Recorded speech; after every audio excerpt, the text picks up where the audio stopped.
morning. Today is October 13, 2017. Today we're at the 14th Annual Health Fair sponsored by T.R.U.S.T at San Quentin State Prison.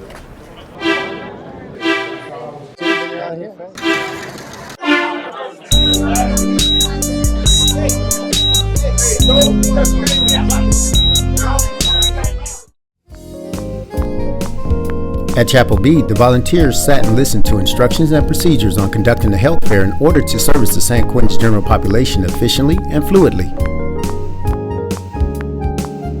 Afterwards, the volunteers happily filed out of Chapel B, eagerly ready to provide San Quentin with their expertise and assistance.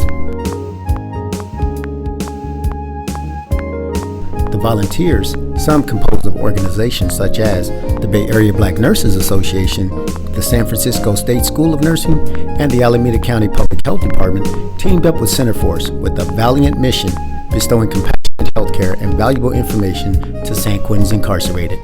I've been a part of T.R.U.S.T now for 7 years. I've been the chairman for 2 years. This is the 14th annual health fair that we're having, and we're just waiting on guys to come out and get some of the things they need checked. You know, whether it's their hearing, their eyes, their blood level, glucose, chiropractors. It's an abundance of activities or events available today. So we're looking forward to having a good time. Hey guys, my name's Louis Light, and I'm a T.R.U.S.T fellow today. And we're working on the health fair, which I'm really enjoying. And as you can see, they got me doing errands and putting up posters everywhere, but it feels good to be a part of it. I've heard about it for many years. I've been here for 3 years, and so this is my first time actually attending the health fair. On a personal level, it gives me inspiration that there are those out there in the community that's willing to come in and sacrifice their time from whatever it is in life that they choose to do to come in here to help us out in whatever capacity it may be, whether it's dental, whether it's some type of healing from the inside out, or whatever it may be. It gives me inspiration to know that there are others that's willing to come in here and help us. San Quentin instituted a controlled release for the general population due to the hazardous smoke and resulting yard closure from a nearby major wildfire. So the men lined up to utilize the health fair's different services. The volunteers also benefited from this gathering, enjoying being of service to these men. You know, it's really exciting because I think it gives you an opportunity, the men here, to feel like they're normal, to have outside people come in and to interact and get information, health information, and it just is very exciting. Hoping I can engage enough people to want to take care of their teeth so they can keep their teeth. And even if they have some missing, that they can keep their teeth for as long as they can. I'm excited to share the word of how important oral health is. I know a lot of people tend to neglect it, and I don't think it's as important as it really is. And I'm just here to help everyone be more knowledgeable of that. I hope to walk away knowing that I was able to help someone understand how important it is and improve their oral hygiene habits so that they can have their teeth for the rest of their lives. We are here to provide education around mental health and what we do. And I know there is a stigma around mental health, so we're trying to educate people. Or if you need to talk to somebody, you could actually use our help. So that's what I'm trying to achieve here today.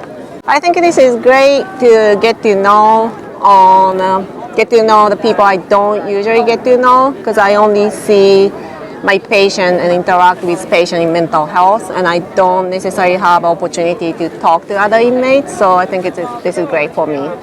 Every year I have found it really rewarding that people who have no idea of what we do actually come by and start asking questions, and we try to give them as best of information we can, and sometimes they come back and they decide that something's happened and they need to talk, and that's even more rewarding later on. I think I'm much like Ms. Schutzenhofer here. I believe that there's a lot of stigma around mental health. The idea that you have to be on medications in order to be part of mental health, that there's something biologically wrong with you in order to be part of mental health. but that's actually not the case. This is about therapy, and this can happen anytime. You go through a major life stressor, like a death in the family, a recent divorce, anything of that nature. So we're here to talk to you to help you through those moments. I'm out here disseminating information about health, communicable diseases, and much needed information. It helps me to help others learn about health, teach others about the communicable diseases and how they can help themselves. I hope to learn more and teach others. Hi, I'm Walter Johnson. I'm a peer health educator. I've been a peer health educator for 4 years. And what I'm doing out here today at this health fair is disseminating information to my peers about peer health education, about sexually transmitted diseases, HIV, AIDS, hepatitis A, B, and C. What I tend to get up out today is that I hope that doing the videos in the back that somebody can get something from me today and gain some kind of knowledge and understanding about the activities and things that we have been doing in the past, you know, because it's not the thing, it's the behavior, right? It's the behavior that gets us in trouble. It's not the disease, it's not HIV, and it's not AIDS, it's the behavior. In the B building, a few members of San Quentin's nursing staff, after passing out questionnaires for each participant to fill out, held classes educating the population on the flu virus and the advantages of taking the flu shot to combat this contagious disease. Mental health also held therapy classes in the C trailer to educate the population on the benefits of therapy for positive mental health, especially in dealing with the adversities of prison life. The men also lined up for prayer with the spiritual healing group being held in the Ark Canopy, where a number of volunteers sat and met with each individual and with love and compassion, prayed for their specific needs, general well-being, and health. And men afterwards were also blessed with the free candy after their spiritual needs were fulfilled. How sweet it is. Let's get some more input from these volunteers. Coming inside opens up a whole new world to me. I have great compassion for the people here. I want them to be well and happy and healthy, and whatever I could do to contribute to that, I'm happy. I don't know their personal stories. Whatever they've done in their lives, I hope they have perfect healing for, and they go out into the world happy and healthy. And I will support that in any way I can. Well, I feel like I'm giving back, especially to, I think, a population that doesn't always get the care that they deserve or the education that they deserve around their health. So I think it's a really good opportunity for me to come, give my time, you know, spread some health advocacy and, you know, and to show that, you know, that they're a valued population like everybody else. It just makes me feel good. I just like coming and doing it. You know, I think part of it is that as a public health nurse, I think it's important to share with the community at large, that the population here, that to say that, you know, that this is really needed, it's really appreciated, it's valuable, and that the perception of what goes on here and the people who are here, that it's not what people think. So I like to be able to take that message out, you know, to let people know, to educate them that this is a population that has value and that it's not as bad, the perception is not as bad as they think. I teach at the San Francisco State School of Nursing, and I teach a couple of courses. One is health promotion, so health screening, interpretation, prevention of heart disease, cardiovascular disease. So I bring every year, this is my 14th year here, I started out not being an instructor. I was a public health nurse coming here, but now I've been teaching for the last 10. So every year we bring a lot of students. They love coming to San Quentin to practice their skills of teaching health promotion. They get to do it in the community in San Francisco, and they really look forward to doing it in the community here at San Quentin. So the other course I teach is on community health, and we spend some time talking about incarceration in that course, and we always want the students, future nurses, to recognize that incarcerated individuals are members of our community. They're often a forgotten part of our community, but by bringing the students here, it really helps them to be recognizing that we've got the members of our community that we need to think about. So it's a really important part of their education coming here. Yes, they're providing a good service, but they're receiving a service. So we appreciate you opening your kindness and your openness to receiving them here. So what I'm going to be doing today is checking your cholesterol and your glucose, your sugar in your blood. So you have to poke one of your fingers for blood to come out? Yeah. Okay. And get everything ready. What's your least favorite finger? This one? All right. Do you have a preference with what finger? No? I'm going to get this one. And hopefully you're a good bleeder. So you have to use an alcohol pad.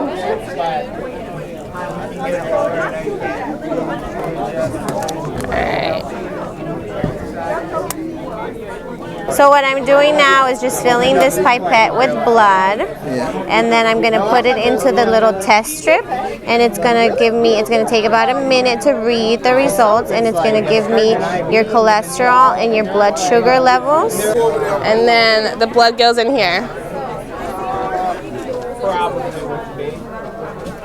And then the machine here tests for glucose and cholesterol, like I said earlier. We have to wait a minute for it to work. But as we wait, I'm going to educate him on what we're doing right here. Right, and so for cholesterol, anything below 200 is good. For blood glucose, I'm going to have you put pressure on this. For blood glucose, anything below 140 is good. So that's what we're looking for today, okay? Do you do any exercise? Yes. What do you do? A lot of cardio stuff. Okay. Burpees, push-ups, squats. That's great. Running. So cholesterol is fat, and we want to keep that down so that your blood vessels in your heart and your body don't get clogged up. So that's why we're checking for high cholesterol. And cardiovascular exercise is the best thing you can do to keep your cholesterol down and your glucose, actually, because it helps you burn down the food that you're eating. I got good appetite. Yeah. I play sport. You're pretty active, so you think you're good? Yeah? All right. We'll see. I got a better garbage bag. Woohoo! Alright, so it says here that you have a cholesterol of 177. Yeah, which is good. It's below 200. Yeah. And then you have an HDL of 44. And HDL is your good cholesterol. It's protective of heart disease. And this is pretty good. It should be between 40 and 80. Right? I'm good. Yeah. And then your glucose is 106, which is pretty good. It should be below 140. Yeah. I'm gonna write. I'm gonna write it down. But you do need the paper. Yeah. So the cholesterol, it says your cholesterol is below 100, so that's good. And then your glucose is 94. And did you say you had something to eat today? No. Okay. People are coming by with. So that's good. You're all good. Your cholesterol is good. You took your medication this morning, and your blood glucose is good too. Okay. Thank you. They had me on some medicine, and it all got real good. I'm in good hand, huh? Huh? I'm in good hand, right? You are. Just keep. Huh? Good. I sleep good. I get up early. You're right. But still keep an eye on it, just in case. What makes you guys want to come inside? Why do you guys want to do this? Just to, I don't know, because there's always a, what's it called? A stigma that comes with prisons. And for me, I'm trying to unlearn certain things that we've been taught in society. And coming here, seeing you guys helps with that, you know? Because I believe all humans deserve healthcare. It's a right, not a privilege. So that's why I'm here, to gain this experience and to learn more. All right, so what we're going to be doing is a full spine scan of Lewis's spine, from his cervical spine all the way down to his sacrum. We're going to be looking for areas of interference, or what we call subluxation. This is where the messages from the brain are not making it out to the body, and the messages from the body, the sensory organs, are not making it back up to the brain. So effectively, we're reconnecting the body to the brain, and that's what we're going to do right now. So I'm going to scan and assess him first, and then I'll make some adjustments. So your head and go straight down, Lewis. There you go. So we're going to start with his lumbar spine right here. I'm just getting a sense for how the waves propagate through it. I'm getting a sense for how flexible his spine is. Are there any spinous rotations taking place? Are there any tight and tense muscles from side to side? These are all indications of subluxations. So there's one right here. So we're going to go ahead and adjust it.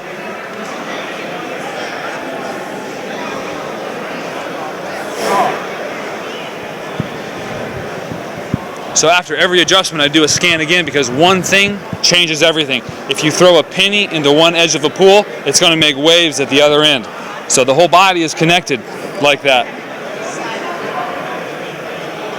There's another one right here. We're going to adjust it different. I'm going to adjust it with my elbows. Just like that. I'm going to test his pelvis. He's got a posterior pelvis on this side, so I'm going to have him face me on this side, over here. So face me in side posture over here, Liz. Yep, you got it right there. Perfect, right there. So this knee bends and goes down.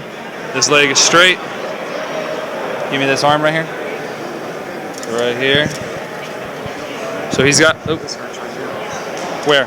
Just sore. Everything? Sore. Okay. So you just grab your arm right there, okay? Gotcha. All right, so he's got a posterior inferior pelvis right here. This comes back a little bit. Elbow comes down. Right there. Holy mackerel. Yeah. You got it, buddy. Yeah, you... Okay. So now, we're going to check your lower neck here, and then we're going to save your upper neck for those guys down there. Okay? So we're removing interference in his spine, so his body can connect to his brain, and his brain connect back to his body. Each adjustment does that more and more.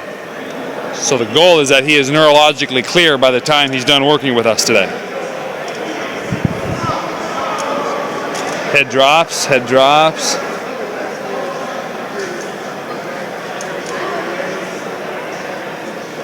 Oh, jeez Louise. Right there. Yeah, you got it.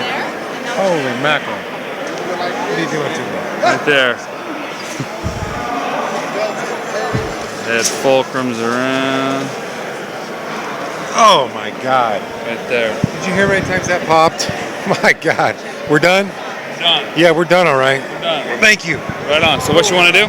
You want to go down to the end of that table right down there, and they're going to scan and check the upper part of your neck. Thank you, bro. All right. You're welcome. You did a good job. Appreciate it. All right.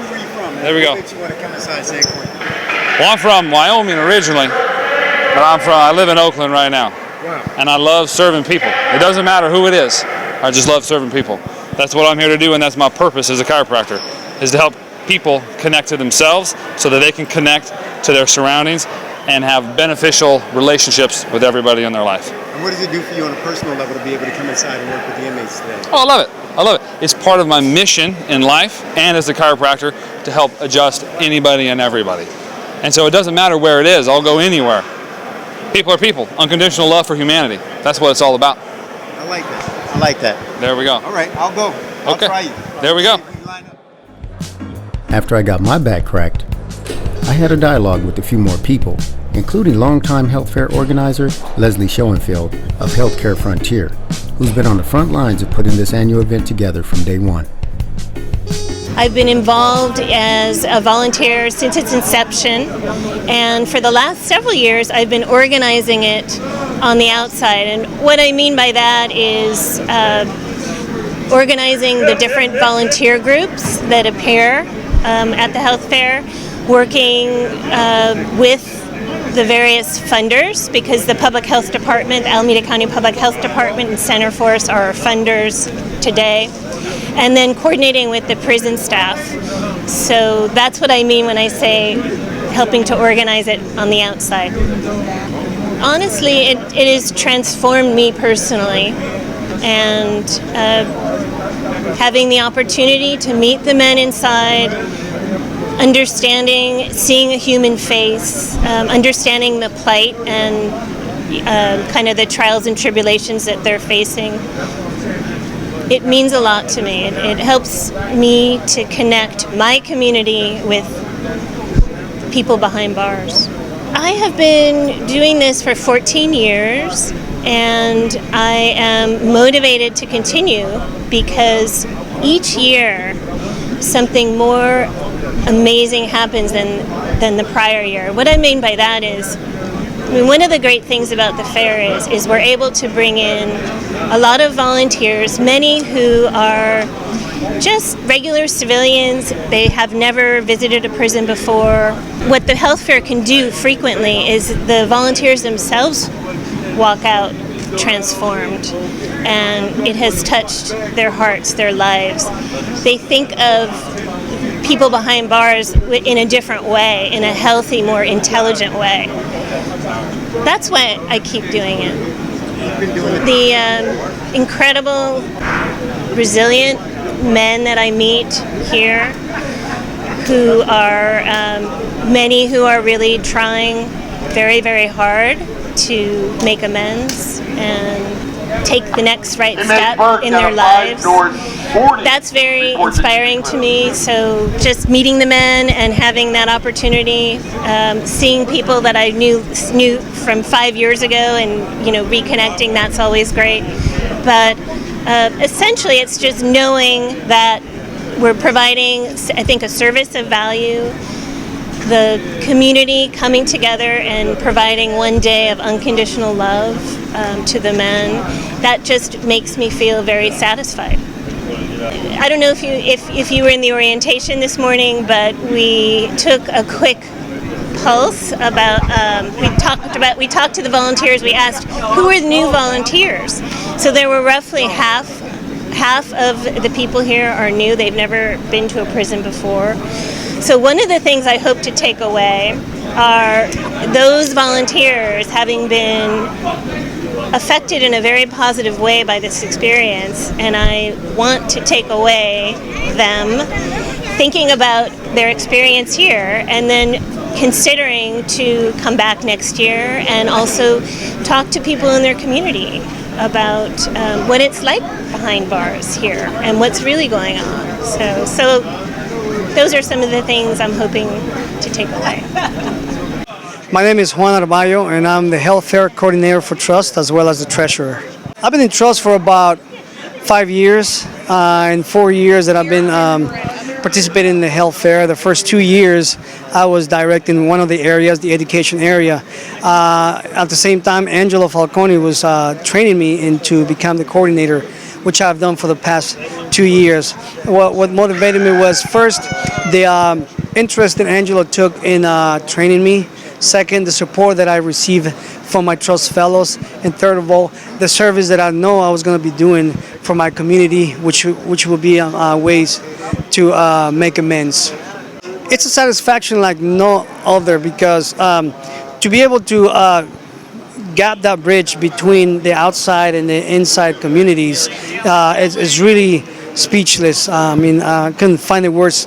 You see at the orientation how the outside guests, those who've been doing this for a while, keep coming back because they take some away. So that really makes me feel that there's people out there, they look at us as human beings. We are worthy. We are worthy for them to spend a day in prison. We are worthy for them to give up their time. We are worthy for them to give up this free service. And then the inside population, you see how orderly they have conducted themselves in this alliance and how they have cooperated and even work on their communication skills as they approach one of us to give them directions, and they receive those directions willfully. So really that really touches me, because I see is bridging the gap between the outside and inside communities. It is important that you look after your own health, and that's why we put out this fair, so that you can understand how important it is, so that you can receive the services and find out if there's anything wrong with you, so that you can also get some education about health as well, because ultimately we're responsible for our own health. Ultimately, we're the ones that are going to have to endure the aches and pains later on if we don't take care of our health right now, and will be also a burden to our family members, to our sons, to our daughters, to our nephews, to our grandchildren if we're in bad health later on. So we must remain healthy and keep healthy and learn to be healthy. Hi, I'm Jessica Stevenson. I am here to support this year's health fair. I work for an organization called Resources for Community Development. I've worked in partnership with the Alameda Public Health Department, and that's how I learned about the health fair. So I'm here to be of service in any capacity. I wasn't full of fear or anxiety. I have family members who have been incarcerated, and so I believe that like every life matters, everybody matters, whether you're incarcerated or free. And so I just thought, I'm happy to come and be of service. I think that's why the universe, spirit, God, whatever you call that thing for yourself, has us here to be of service. It's necessary to bring more people next year. I want to go back into my communities and get people who I work with to come and serve, because there's many gaps to fill, there's much more need, and there's much more good work to do here. So come, work, give of your time. This concludes the 14th Annual San Quentin Health Fair.